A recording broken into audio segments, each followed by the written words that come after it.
বাড়তি ছুটিকে বিয়ের জন্য রোনাল্ডোকে ঘিরে জল্পনার মাঝেই ভুল বিয়েতে হাজির হাজারো ভক্ত।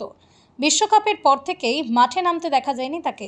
শোনা যাচ্ছিল 15ই অগাস্ট আল নাসেরের হয়ে খেলতে পারেন তিনি। সেই পরিকল্পনা বাতিল হয়েছে। ক্রিস্টিয়ানো রোনাল্ডোকে বাড়তি ছুটি দিয়েছে তাঁর ক্লাব।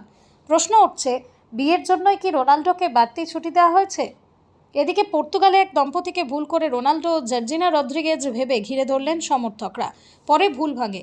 আরবের এক সংবাদ মাধ্যমে খবর অনুযায়ী আল নাসেরের কোচ আন্দ্রে পোস্তেকোগ্লু এবং সাপোর্ট স্টাফেরা মিলে রোনাল্ডোকে বাড়তি ছুটি দেওয়ার সিদ্ধান্ত নিয়েছেন, যাতে তিনি পুরোপুরি ফিট হয়ে ফিরতে পারেন। ফলে সৌদি প্রো লিগের প্রথম ম্যাচে আল ফতেয়ার বিরুদ্ধে খেলবেন না রোনাল্ডো, তেমনি আল দিরিয়াহের বিরুদ্ধে কিংস কাপের ম্যাচেও খেলা হবে না। শোনা যাচ্ছে 21শে অগাস্ট আল রিয়াদের বিরুদ্ধে ফিরতে পারেন। রোনাল্ডোর সম্ভাব্য বিয়ে নিয়ে হইচই হওয়াতে বিরক্ত তাঁর বোন এলমা আভেইরো। তিনি সমাজ মাধ্যমে লিখেছেন, রোনাল্ডো নিজে তো একবারও বলেনি, তাহলে লোকে কেন ভাবছে যে ও বিয়ে করছে?